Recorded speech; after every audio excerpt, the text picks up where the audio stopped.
நம் உயிரினு மேலான நபிகள் நாயகம் ஸல்லல்லாஹு அலைஹி வஸல்லம் அவர்கள் மீதும் அவர்களது வாழ்க்கை வழிகாட்டுதல்களை தங்களால் இயன்றளவு பின்பற்றி வாழ்ந்து மரணித்த நபித்தோழர்கள் மீதும் நபித்தோழியர்கள் மீதும் குறிப்பாக இங்கு அமர்ந்திருக்கும் நம் அனைவர் மீதும் என்றென்றும் நின்று நிலவட்டுமாக.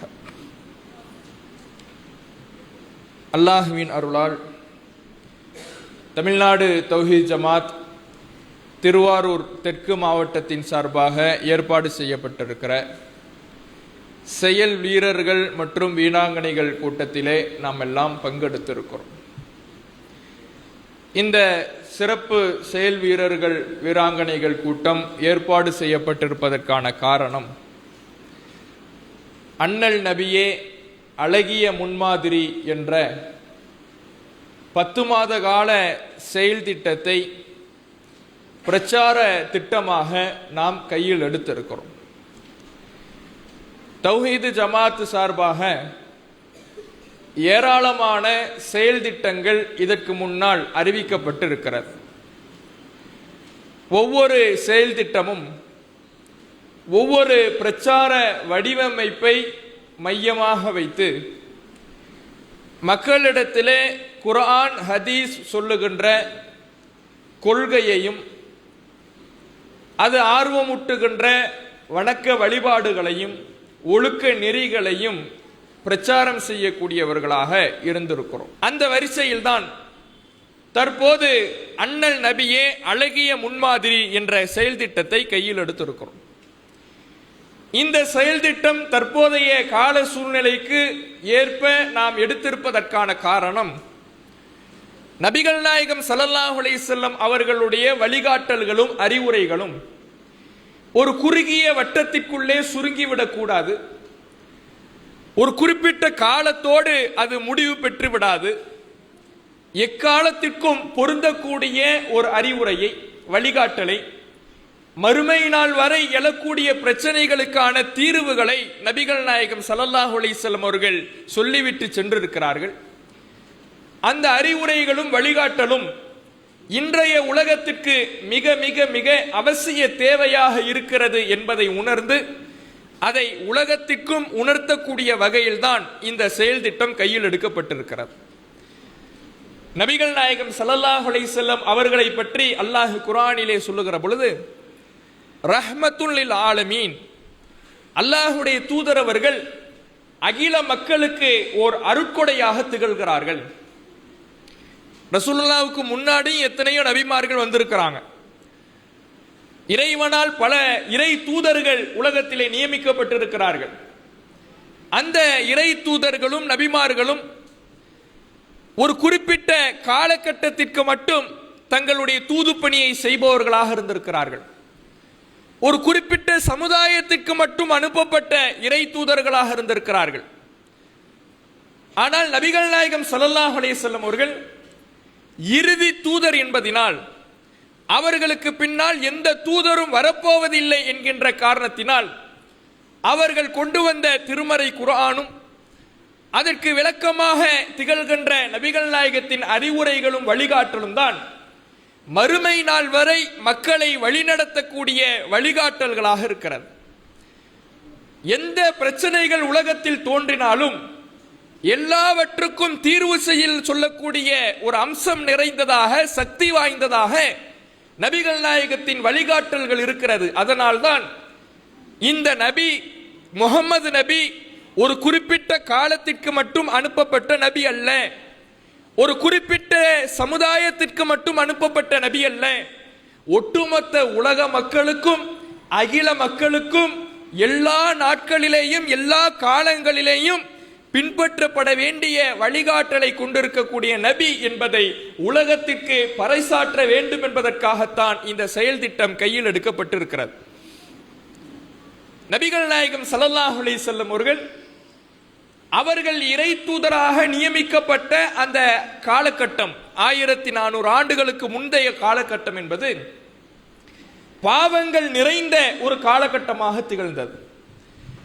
எத்தகைய பாவங்கள் நிறைந்த காலகட்டம்! அதில் வாழ்ந்த மக்கள் பாவங்களிலேயும் தவறுகளிலேயும் ஊறி திளைத்த காரணத்தினால் மனித தன்மைக்கு அப்பாற்பட்டு அவர்களுடைய செயல்பாடுகள் அமைந்த காரணத்தினாலேயே அந்த காலகட்டத்திற்கே அறியாமை காலம் என்று பெயர் சூட்டப்படும் அளவிற்கு அவர்களிடத்தில் தவறுகளும் பாவங்களும் புறையோடி கிடந்தது. இவர்கள் அறியாமை காலத்து மக்கள். அவர்கள் வாழ்ந்த காலம் அறிவுக்கு புறம்பான காலம். ஒரு சிந்தனை இருக்கக்கூடிய மனிதன், பகுத்தறிவு இருக்கக்கூடிய மனிதன் எந்த செயல்பாடுகளை செய்ய மாட்டானோ அதுவெல்லாம் அந்த காலகட்டத்திலே புறையோடி கிடந்தது என்ற காரணத்தினால்தான் அந்த காலகட்டத்துக்கே அறியாமை காலம்னு பெயர் வந்துச்சு. எப்படி வாழ்ந்தாங்க? மதுவிலே மூழ்கி கிடந்தார்கள், குடி போதையிலே மூழ்கி கிடந்தார்கள். எந்த அளவுக்கு அந்த போதை பழக்கம், மது பழக்கம் அவர்களிடத்திலே கோர தாண்டவம் ஆடியது என்றால், அவர்கள் சேமித்து வைத்திருக்கக்கூடிய மதுவை வீதியிலே தெருக்களிலே போட்டு உடைத்தால் அந்த தெருவே மது ஆறாக காட்சியளிக்கின்ற அளவுக்கு மதுவிலே மூழ்கியவர்களாக, போதை பழக்கத்திற்கு அடிமையானவர்களாக இருந்தார்கள்.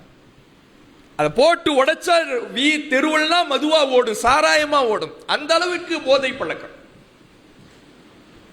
விபச்சாரத்திலே, ஒழுக்க கேட்டிலே அவர்களுடைய நிலை மிக மோசமாக இருந்தது. எந்த அளவுக்கான ஒழுக்க கேடு! விபச்சாரம் என்பது சர்வ சாதாரணமான விஷயமாக, விபச்சாரம் நடக்கக்கூடிய வீடுகளில் அடையாள கொடிகள் அமைக்கப்பட்டு அதை நோக்கி, தவறை நோக்கி செல்லக்கூடியவர்களாக இருந்தார்கள். தங்களுடைய வழிபாடுகளை கூட ஒழுக்கக்கேடாக நிறைவேற்றுபவர்களாக அந்த அறியாமை கால மக்கள் இருந்தார்கள். நிர்வாணமாக தங்களுடைய சிலைகளை வழிபடுகின்ற விஷயத்தில் கூட ஆடைகளை களைந்து ஒழுக்க கேட்டின் உச்சியிலே அவர்கள் வாழ்ந்து வந்தார்கள். இப்படியான ஒரு காலகட்டத்தில் தான் பொருளாதார விஷயத்திலே வட்டி என்கின்ற பெயரிலே வட்டியிலே மூழ்கி மனித மிருகங்களாக, ஒரு மனிதன் பிற மனிதர்களுக்கு இழைக்கக்கூடிய அநியாயங்களை கட்டவிழ்த்து விட்டவர்களாக வாழ்ந்து வந்தார்கள். இப்படி வாழ்ந்தவர்களை நபிகள் நாயகம் ஸல்லல்லாஹு அலைஹி வஸல்லம் அவர்கள் இறை தூதராக நியமிக்கப்பட்டு தன்னுடைய பண்பாடும், தன் அன்பாலும், தன்னுடைய வழிகாட்டலாலும், அறிவுரையாலும், உபதேசத்தாலும் எப்பேற்பட்டவர்களாக அந்த மக்களை ரசூலுல்லாஹ் மாற்றி அமைத்தார்கள் என்றால், எந்த மக்கள் ஒழுக்க கேடானவர்கள் என்று பெயரெடுத்து வைத்திருந்தார்களோ, அறியாமை காலத்தவர்கள் என்று மக்களால் பெயர் சூட்டப்பட்டு வாழ்ந்து வந்தார்களோ, அவர்களெல்லாம் மனித புனிதர்கள், அவர்களெல்லாம் ஒழுக்க சீலர்கள். அவர்களை போன்று நம்மால் வாழவே முடியாது. அவர்களுடைய இறை நம்பிக்கைக்கு ஈடாக நம்முடைய இறை நம்பிக்கை ஒருபோதும் சமமாகிவிட முடியாது. அவர்களுடைய ஒழுக்கத்திற்கும், அவர்களுடைய வழிபாட்டிற்கும், வணக்கத்திற்கும், மார்க்க பிடிமானத்திற்கும் எந்த விதத்திலேயும் நாம் ஈடாகிவிட முடியாது என்று உலகமே சொல்லுகின்ற அளவுக்கு மனிதர்களில் மிகச்சிறந்தவர்களாக அந்த சமுதாய மக்கள் உருவானார்கள். எப்படியான மாற்றத்தை அல்லாஹ்வுடைய தூதர் அவர்கள் ஏற்படுத்தினார்கள். அந்த மாற்றம் இன்றைய காலகட்டத்திற்கும் தேவையான மாற்றமாக இருக்கிறது.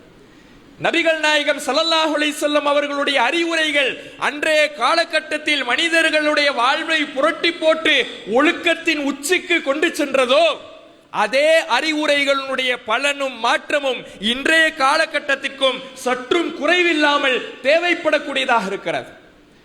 இன்றைக்கு அறிவியலில் மனிதன் வளர்ந்திருக்கலாம், அறிவியலின் உச்சிக்கு சென்றிருக்கலாம், தொழில்நுட்பத்தில் மிகப்பெரிய வளர்ச்சியை அடைந்திருக்கலாம். ஒரு காலத்தில் நினைத்து பார்க்க முடியாத அளவிற்கான அறிவியல் வளர்ச்சி இன்றைக்கு நம்முடைய காலகட்டத்தில் சாத்தியமாக இருக்கலாம். 1400 ஆண்டுகளுக்கு முன்பாக, 1000 ஆண்டுகளுக்கு முன்பாக, இன்னும் சொல்ல போனால் ஒரு சில நூற்றாண்டுகளுக்கு முன்பாக மனிதனுடைய அறிவியல் வளர்ச்சி என்பது பின்னிக்குத்தான் இருந்தது. பெரிய பெரும் கண்டுபிடிப்புகள் கண்டுபிடிக்கப்படவில்லை. மனிதனுடைய அறிவியல் வளர்ச்சி என்றைக்கு மேலோங்க ஆரம்பித்ததோ, அதே வேளை அதற்கு ஈடாக ஒழுக்க கேடுகளும் மிகப்பெரிய அளவிலே மனிதனை நோக்கி வந்து கொண்டுதான் இருக்கிறது. ஒரு நேரத்தில் வெளிநாட்டில் இருக்கிறவங்களுக்கெல்லாம் தொடர்பு கொள்ளணும்னா, நம்முடைய பகுதிகளில் எல்லாம் அதிகமாக வெளிநாட்டில் இருக்கக்கூடியவர்கள் வெளிநாட்டுக்கு இங்கிருந்து போயிடுவாங்க. போனவங்க தான் போய் சேர்ந்த செய்தியை வீட்டுக்கு தெரிவிக்கணும்னா லெட்டர் எழுதி போடுவாங்க. அந்த லெட்டர் வரும் 1 மாசம் கழிச்சு. அதற்கு இடையில் அவருக்கு என்ன ஆனாலும், உடல்நிலை சரியில்லாமல் போனாலும், உடல் நலிவடைந்தாலும் நமக்கு எந்த தகவலுமே தெரியாது. அதுக்கப்புறம் இவங்க பதில் கடிதம் போடுவாங்க, இது அடுத்த 1 மாசம் கழிச்சு போய் சேரும். இப்படி கடித போக்குவரத்தின் மூலமாகத்தான் வெளிநாடுகளில் இருப்பவர்களை தொடர்பு கொள்ளக்கூடிய ஒரு காலகட்டத்தில் நாம் இருந்திருக்கிறோம். ஆனால் இன்றைக்கு முகம் பார்த்து பேசக்கூடிய அளவிற்கு செல்போனினுடைய தொழில்நுட்ப வளர்ச்சி வளர்ந்திருக்கிறது. நினைத்த நேரத்தில் நினைத்த இடத்திற்கு சென்று விடலாம், நினைத்த மனிதர்களை தொடர்பு கொண்டு விடலாம், அவர்களை நம்ம தொடர்பை மேம்படுத்திக் கொள்ளலாம், பேசிவிடலாம், பார்த்து விடலாம் என்கின்ற அளவுக்கு இன்றைய காலகட்டத்திலே அறிவியல் யுகத்தில் நாம் வாழ்ந்து வருகிறோம்.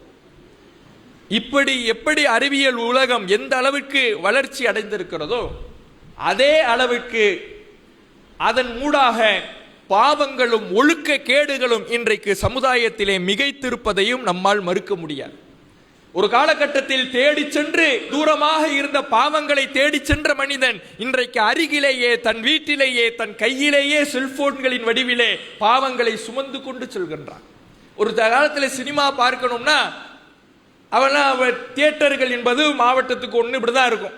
இவங்க சினிமா பார்க்கணும்னாலே அதுக்கு பொருளாதாரத்தை செலவு செய்து வாகனங்களை ஏற்பாடு செஞ்சு பஸ் ஏறி பயணித்து செஞ்சு தான் போய் பார்த்துட்டு வரணும். அப்படி இருந்த காலகட்டம் மாறி அந்த தியேட்டர்கள் வீட்டிலே டிவிகளாக மாறுகிறது. கேசட் சிடி வீடியோ கேசட்டுகளாக வருகிறது. வீடியோ கேசட்டுகள் சிடிகளாக மாறுகிறது. சிடிகள் மெமரி கார்டாக மாறுகிறது. மெமரி கார்டு என்பது இன்றைக்கு போன்களாக, கிளவுட் ஸ்டோரேஜாக மாறி, ஓடிடி தளங்களாக, யூடியூப்களாக மாறி இன்றைக்கு நம்முடைய கைகளிலே சினிமா படத்தை எடுத்து பார்த்துடலாம். ஒரு காலத்தில் தேடி சென்று செய்த பாவம் இன்றைக்கு கையிலேயே இருக்குது, நமக்கு பக்கத்திலே இருக்குது, நம்ம வீட்டிலே இருக்கிறது, நம்ம உள்ளங்கையிலே இருக்கிறது.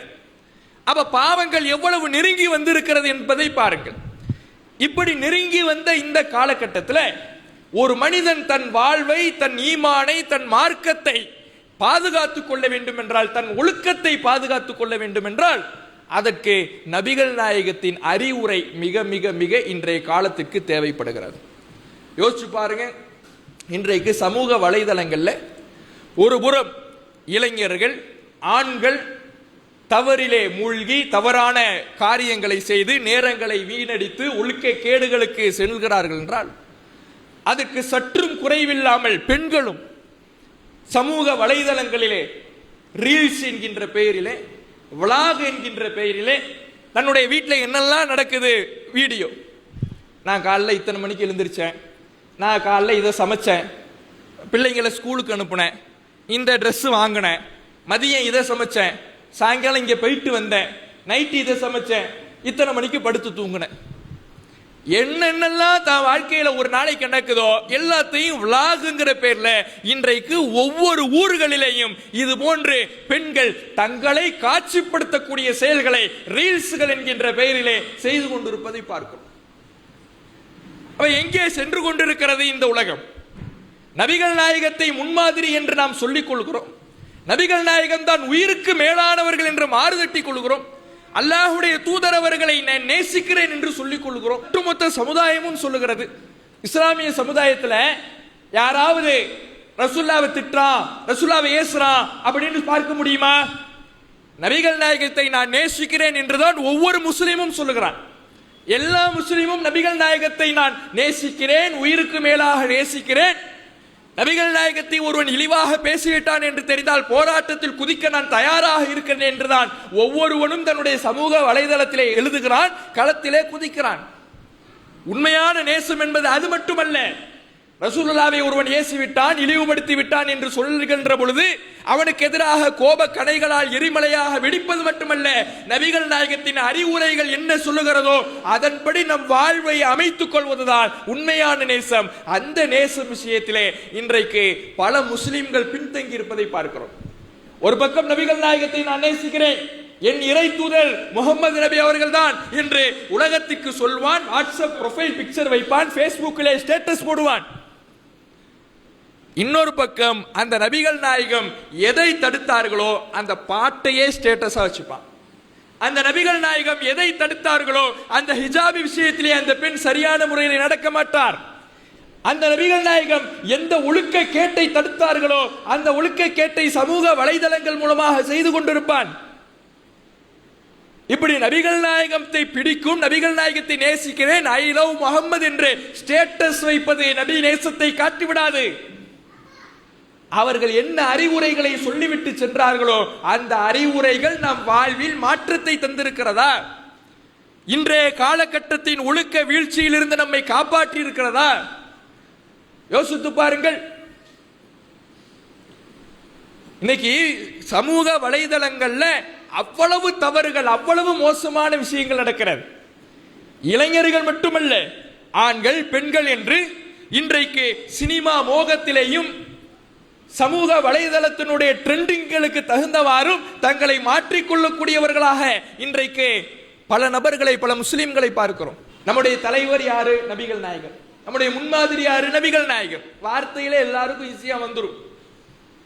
ஆனா இன்றைக்கு பாருங்க, முஸ்லிம் பெண்கள் பர்தாவோட போய் நின்று எனக்கு விஜய்னா அவ்வளவு பிடிக்கும், என் புருஷனை விட எனக்கு விஜயை தான் பிடிக்கும். யாரு? நம்ம பாயம் மக்கள் தான். என்ன போய் புர்கா போட்டு நின்று எனக்கு விஜய்னா அவ்வளவு உயிர், என் புருஷனை விட எனக்கு விஜய் தான் பிடிக்கும். எங்க போய் சொல்ல? அந்த அளவுக்கு அவர்களுடைய பேச்சு, அவர்களுடைய நடத்தை, ஒரு முஸ்லிம் எப்படி வாழக்கூடாது என்கின்ற இலக்கணம் இருக்கிறதோ அதற்கு தகுந்தவாறு அவர்களுடைய வாழ்க்கை இருக்கிறது, அவர்களுடைய பேச்சு இருக்கிறது. சமீபத்திலே ஒரு இளைஞன் பேட்டி கொடுக்கிறான். நான் 30 நாட்கள் வைத்த நோன்பினுடைய பலனை என் தலைவனை பார்த்தவுடன் அடைஞ்சிட்டேன். பேட்டி கொடுக்கிறார்கள். ஒரு நோன்பாளிக்கு எது மகிழ்ச்சி? ரசூலுல்லாஹ் சொன்னாங்க, நோன்பு திறக்கும் பொழுது ஒரு மகிழ்ச்சி, நோன்பின் காரணமாக இறைவனை சந்திக்கும் பொழுது ஒரு மகிழ்ச்சி என்று அல்லாஹ்வுடைய தூதர் அவர்கள் சொன்னார்களே, அந்த இறைவனை சந்திப்பது மகிழ்ச்சி என்று சொன்ன மார்க்கத்தில் இருந்து கொண்டு அந்த நபிகளாருடைய வழிமுறையை பேணாமல் நான் நோன்பு வச்சதனுடைய பயனே என் தலைவனை நான் பார்த்துட்டேன், எங்க அண்ணனை பார்த்துட்டேன். அப்ப எங்கே போய்கிட்டு இருக்குது? சினிமா மோகம் எப்படியான ஒரு ஒழுக்க வீழ்ச்சியிலே இந்த சமுதாயத்தினுடைய ஆண்களையும் பெண்களையும் தள்ளி சென்று கொண்டிருக்கிறது என்பதற்கு இதுவெல்லாம் நிகழ்கால உதாரணங்கள். அப்ப ஒரு பிரச்சார அமைப்பாக மக்களை வழிநடத்தக்கூடிய ஒரு ஏகத்துவவாதிகளாக இருக்கக்கூடிய நாம் என்ன செய்யணும்? வேடிக்கை பார்த்து விட்டு சென்று விட முடியுமா? அவன்லாம் கேட்க மாட்டான், அவன்லாம் திருந்த மாட்டான், அவன் எக்கடு கெட்டு போனா நமக்கு என்ன, இப்படி இருந்து விட முடியுமா? ஒரு காலத்திலே ரஜினி இப்ராஹிம், கமல் மூசா என்று பெயர்களை பயன்படுத்தி பேனர்கள் அடித்த இந்த சமூகத்தை சினிமாவிலிருந்து மீட்டெடுத்த ஒரு புரட்சியை செய்தது இந்த தௌஹீது கொள்கைதான். ஒரு காலகட்டத்திலே ஒழுக்க கேட்டிலே, வட்டியிலே, சமூக தீமைகளிலே மூழ்கி இருந்த சமூகத்தை மீட்டெடுத்தது இந்த தௌஹீது பிரச்சாரம் தான். வரதட்சணை என்கின்ற வன் கொடுமையிலே ஈடுபட்டு கொண்டிருந்த இந்த சமூகத்தை மீட்டெடுத்தது இந்த தௌஹீது பிரச்சாரம் தான். ஹிஜாப் என்றால் என்னவென்று தெரியாமல் பெண்கள் இருந்த காலகட்டத்திலே பெண் ஒழுக்கத்தை போதித்தது இந்த தௌஹீது பிரச்சாரம் தான். கந்தூரி விழாக்களிலேயும் தர்காக்களிலேயும் கூட்ட நெரிசல்களிலே சிக்கி அவர்கள் இந்த ஆடல் பாடலிலே நடனமாடி குடிபோதையிலே ஆடல் பாடல்களிலே ஈடுபட்டு இருக்கக்கூடிய அந்த ஊர்வலங்களுக்கு பெண்கள் செல்லுகின்ற பொழுது அதை தடுத்து நிறுத்தியது இந்த தௌஹீது கொள்கைதான். அதே தௌஹீது கொள்கை இன்றைக்கும் இருக்கிறது. அன்றைக்கு எதிலிருந்தெல்லாம் நாம் மீண்டு வந்தோமோ, மக்களை மீட்டெடுத்தோமோ, அதை நோக்கி இன்றைக்கு ஒரு தலைமுறை சென்று கொண்டிருக்கிறது. இப்போது நாம் வேடிக்கை பார்க்கலாமா? இப்போது அண்ணல் நபியே அழகிய முன்மாதிரி என்கின்ற செயல் திட்டம் இந்த காலத்தின் கட்டாயமாக இருக்கிறது. இப்படி செல்லக்கூடிய மக்களுக்கு இந்த நபிகள் நாயகத்தின் அறிவுரை தேவைப்படுகிறது. அவர்களை நல்வழிப்படுத்த வேண்டிய ஒரு நல் உபதேசங்கள் அவர்களுக்கு தேவைப்படுகிறது. அவர்களுக்கு கொடுக்க வேண்டிய உபதேசங்களை நாம் கொடுக்க வேண்டும், அறிவுரைகளை வழங்க வேண்டும் என்பதற்காகத்தான் இந்த செயல் திட்டம் கையில் எடுக்கப்பட்டிருக்கிறது. அல்லாஹ் திருமறை குர்ஆனிலே சொல்லுகிறான், லக்கத் கான லக்கும் ஃபீ ரசூலில்லாஹி உஸ்வத்துன் ஹஸனா லிமன் கான யர்ஜுல்லாஹ வல் யௌமில் ஆகிர். யார் அல்லாஹ்வையும் மறுமை நாளையும் நம்பி வதக்கரல்லாஹ கஸீரா, அல்லாஹ்வை அதிகமாக நினைவு கூறுகிறாரோ, திக்ர் செய்கிறாரோ, அவர்களுக்கு அல்லாஹ்வின் தூதரிடத்தில் தான் அழகிய முன்மாதிரி இருக்கிறது. அல்லாஹ்வை நம்பிவிட்டோம் என்றால், மறுமையை நம்புகிறோம் என்றால், சுவனத்தை விரும்புகிறோம் என்றால், நமக்கு முன்மாதிரி அல்லாஹ்வின் தூதர். அந்த தூதரை முன்மாதிரியாக ஏற்றுக்கொண்ட சமூகம் வெறும் வார்த்தைகளில் அதை சொல்லக்கூடாது, வாட்ஸ்அப் டிபிகளிலே சொல்லக்கூடாது. அல்லாஹ்வின் தூதரே அழகிய முன்மாதிரி என்பதை வாழ்க்கையிலே நிரூபித்து காட்ட வேண்டும். அவர்களுடைய அறிவுரைகளை வாழ்க்கையிலே கடைபிடித்து காட்ட வேண்டும். அதுதான் இந்த உலகத்திற்கே ஒரு முன்மாதிரியாக அமையும். இன்றைக்கு யோசிச்சு பாருங்க, இஸ்லாம் என்பது இந்தியாவிலே எப்படி வளர்ந்தது? ரசூலுல்லாஹ் எங்க போதிச்சாங்க? அரபு நாட்டில் போதிச்சாங்க. ரசூலுல்லாஹ்க்கு பேச தெரிஞ்ச மொழி எது? அரபு மொழி. எந்த மக்களுக்கு ரசூலுல்லாஹ் சொல்லி கொடுத்தாங்களோ அந்த சஹாபாக்களுடைய மொழி என்ன? அரபு மொழி. அரபு மொழி மக்களிடத்திலே பிரச்சாரம் செய்த நபிகள் நாயகம், அரபு மொழியை பேசிக் கொண்டிருந்த நபித்தோழர்கள், இவர்களின் மூலமாக அரபு மொழி என்றால் என்னவென்றே தெரியாத இந்திய மக்களுக்கு எப்படி இஸ்லாம் வந்து சேர்ந்தது?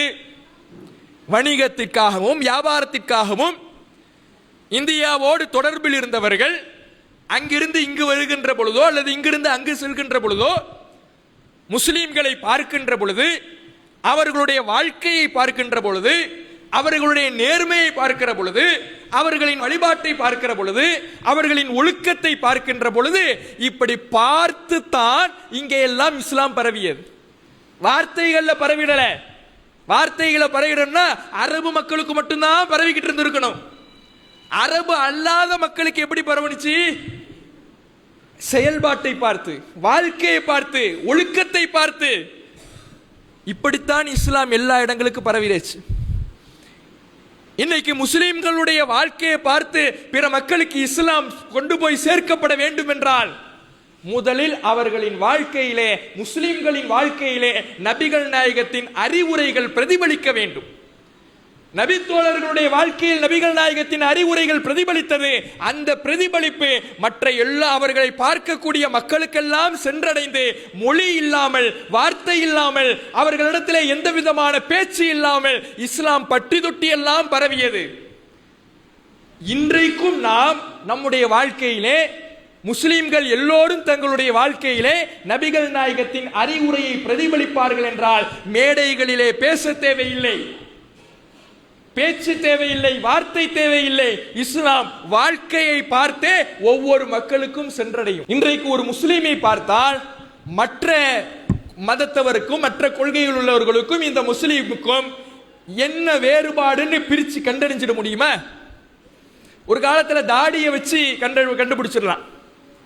இன்னைக்கு மாற்று மதத்தில் உள்ளவர்களும் தாடி வைக்கிறான், ஸ்டைலுக்காக வைக்கிறான். அப்ப இந்த தாடி இன்றைக்கு வேறுபடுத்தி பார்ப்பதற்கான அடையாளம் இல்லை. தொழுகை இது வழிபாடு.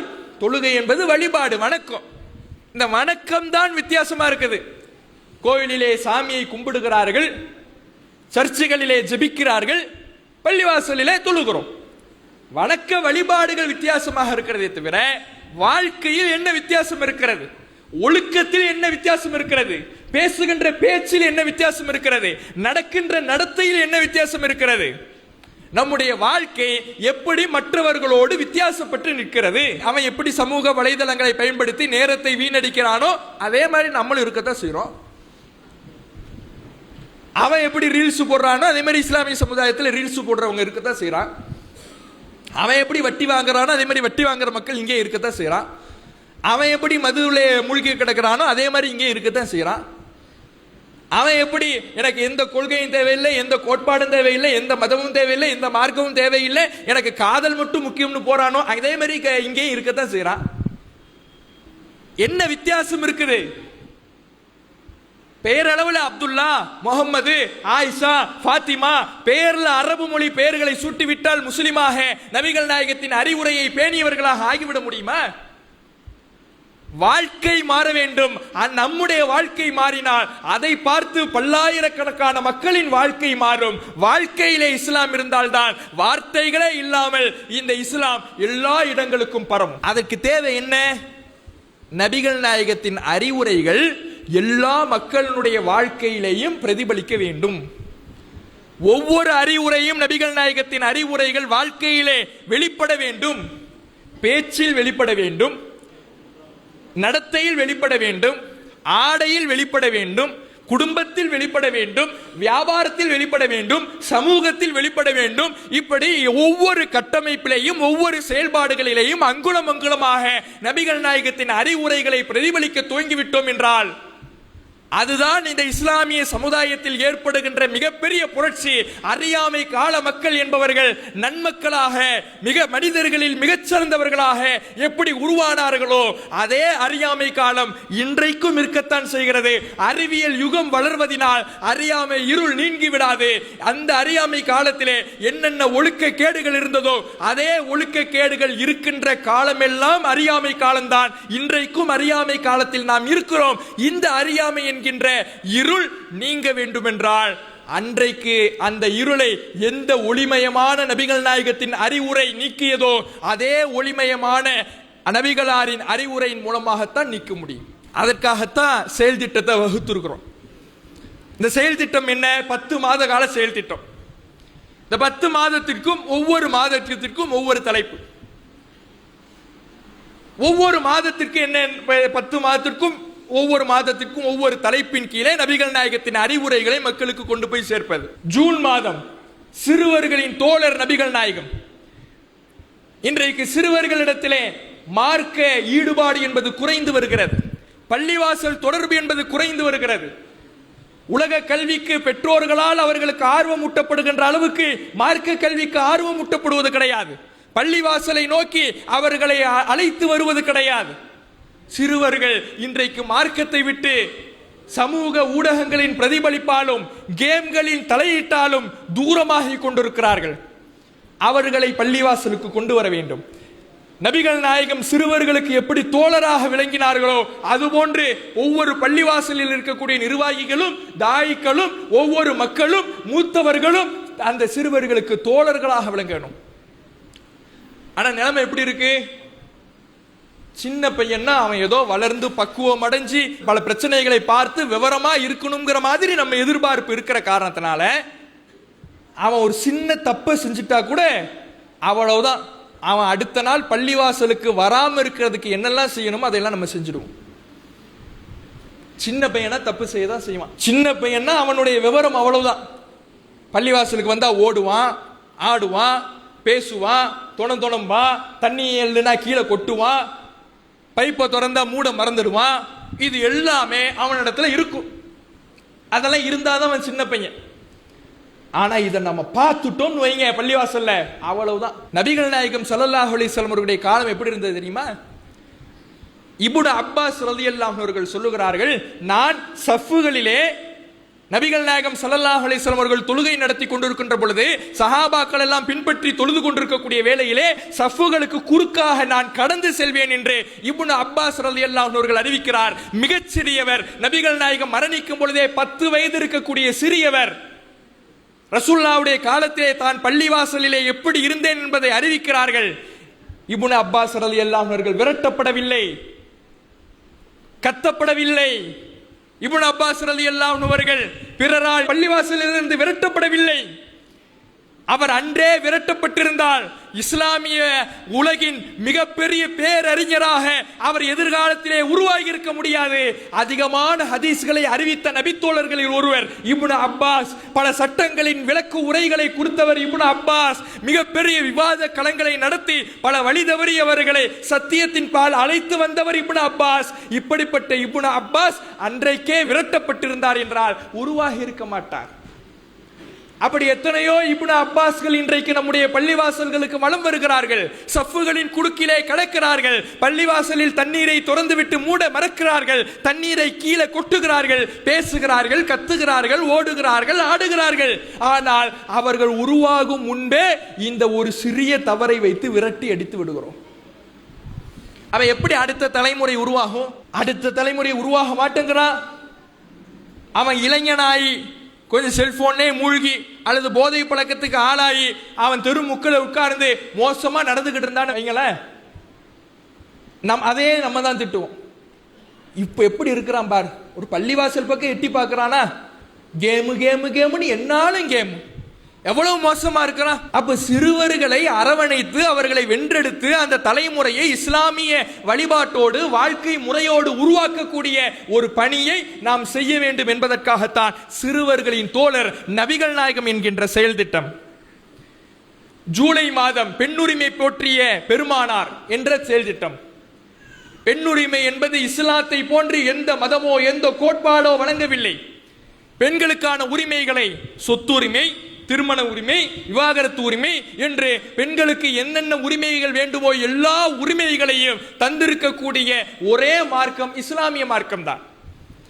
ஆனால் அந்த மார்க்கத்திற்கு எதிராக இது பெண்ணடிமைத்தனம் போதிக்கின்ற மார்க்கம் என்று இஸ்லாத்தின் விரோதிகள் பிரச்சாரம் செய்கிறார்கள்.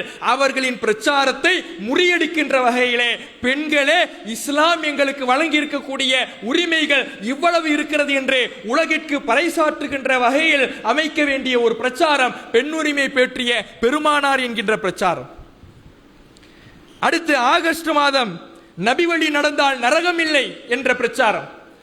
அது ரபியுல் அவ்வல் மாதமாக இருப்பதினால் மௌலிது என்று நபிகள் நாயகத்தை நாங்கள் தான் நேசிக்கிறோம் என்று இஸ்லாத்தில் இல்லாத, மார்க்கத்தில் இல்லாத, இஸ்லாத்தின் அடிப்படை கொள்கைக்கு முரணான எதிரான மீலாது விழாக்களையும் மௌலிதுகளையும் நபிகள் நாயகத்தின் பெயராலேயே, நபிகள் நாயகம் எந்த கொள்கையை ஒழிக்க வந்தார்களோ, எந்த கொள்கையை தன் காலடியில் புதைக்க வந்தார்களோ அதே கொள்கையை நபிகள் நாயகத்தின் பெயரால், மௌலித் என்கின்ற பெயரால், மீலாத் என்கின்ற பெயரால் ஒரு கூட்டம் நபிநேசம் என்கின்ற பெயரிலே மக்களிடத்திலே செய்து கொண்டிருக்கிறது.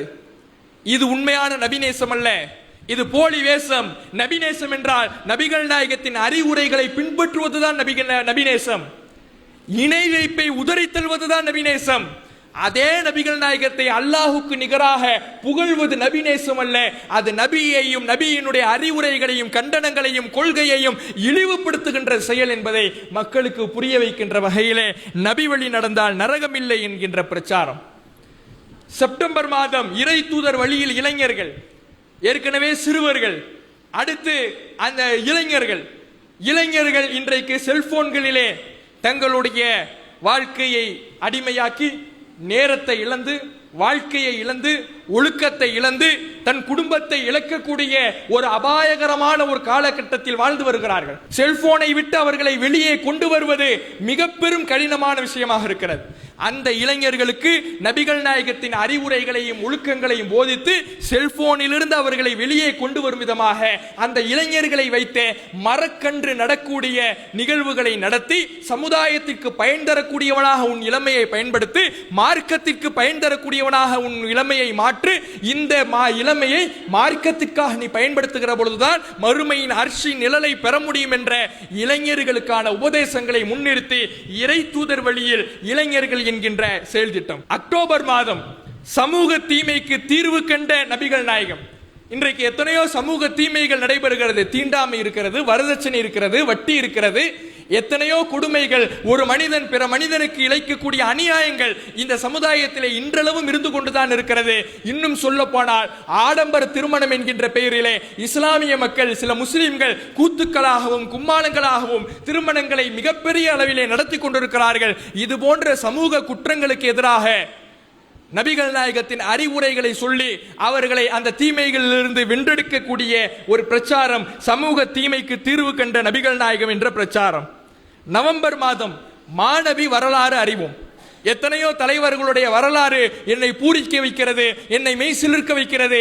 அவர் எப்படி கஷ்டப்பட்டு வந்தார் தெரியுமா, இவர் எப்படி கஷ்டப்பட்டு வந்தார் தெரியுமா, அலெக்சாண்டருடைய வரலாறு படிச்சிருக்கிறீங்களா, அவருடைய வரலாறு படிச்சிருக்கிறீங்களா, இவருடைய வரலாறு படிச்சிருக்கீங்களா என்று உலகத்தில் இருக்கக்கூடிய சிலருடைய வரலாறை படித்துவிட்டு அதை சமூக ஊடகங்களிலே பார்த்துவிட்டு பூரிப்படையக்கூடியவர்களுக்கு நபிகள் நாயகத்தின் வரலாறை படியுங்கள், அதற்கு இணையான ஒரு மனிதரின் வரலாறு இந்த உலகத்திலேயே கிடையாது என்பதை மக்களுக்கு புரிய வைத்து நபிகள் நாயகத்தின் வரலாறை ஒவ்வொருவரும், நம்ம வீட்டு குழந்தைகள் முதல் வீட்டின் பெரியவர்கள் வரை ஒவ்வொருவருக்கும் நபிகள் நாயகத்தின் வரலாறை கொண்டு போய் சேர்க்கக்கூடிய வகையிலே மாணவி வரலாறு அறிவோம் என்கின்ற செயல் திட்டம்.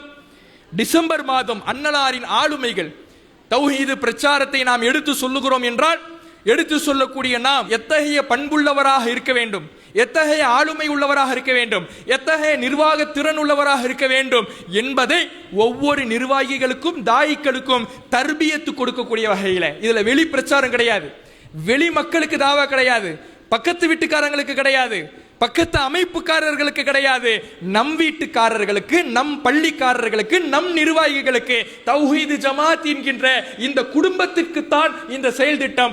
ஒவ்வொரு நிர்வாகிக்கும் ஒவ்வொரு தாய்க்கும் கொடுக்கக்கூடிய தர்பியத்தாக அன்னலாரின் ஆளுமைகள் என்கின்ற செயல் திட்டம். இறுதியாக ஜனவரி மாதம் 2027 அகிலத்தின் அருட்கொடை முஹம்மது நபி ஸல்லல்லாஹு அலைஹி வஸல்லம் அவர்கள் என்கின்ற செயல் திட்டம். இந்த செயல் திட்டம் கடந்த 9 மாதங்களாக எதை நாம் சொன்னோமோ அதில் சொல்லப்படாமல் இன்னும் எத்தனை அறிவுரைகள் நபிகள் நாயகத்தின் வாழ்க்கையிலே புதைந்திருக்கிறதோ அனைத்தையும் ஒட்டுமொத்த மக்களுக்கும் பட்டி தொட்டி எல்லாம் இந்த தமிழ் பேசும் மக்கள் மத்தியிலே கொண்டு போய் சேர்க்க வேண்டும் என்பதற்காக அகிலத்தின் அருட்கொடை முஹம்மது நபி ஸல்லல்லாஹு அலைஹி வஸல்லம் அவர்கள் என்ற இந்த செயல் திட்டம். இந்த செயல் திட்டம் எல்லாமே ஒவ்வொன்றிலேயே நபிகள் நாயகத்தின் பெயர் இருக்கிறது, ஒவ்வொன்றிலுமே நபிகள் நாயகத்தின் அறிவுரை இருக்கிறது. நபிகள் நாயகத்தை மையப்படுத்தித்தான் இந்த 10 மாத கால செயல் திட்டமும். ஒரு முஸ்லிம் இந்த உலகில் முஸ்லிமாக வாழ வேண்டும் என்றால் அவனுக்கு தேவை நபிகள் நாயகம், நபிகள் நாயகத்தின் அறிவுரை. அந்த நபிகள் நாயகத்தின் புகழை ஒட்டுமொத்த அகிலத்திற்கும் எடுத்து சொன்னால் எல்லா மக்களும் நேர்வழியை நோக்கி கவனம் ஈர்ப்பு அடைய ஒரு உதவியாக இருக்கும்.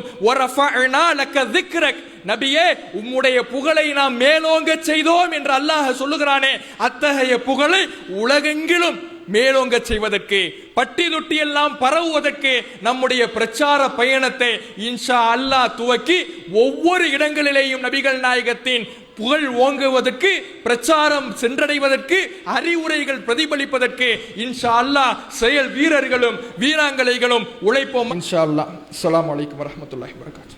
அல்லாஹு அக்பர், அல்லாஹு அக்பர்.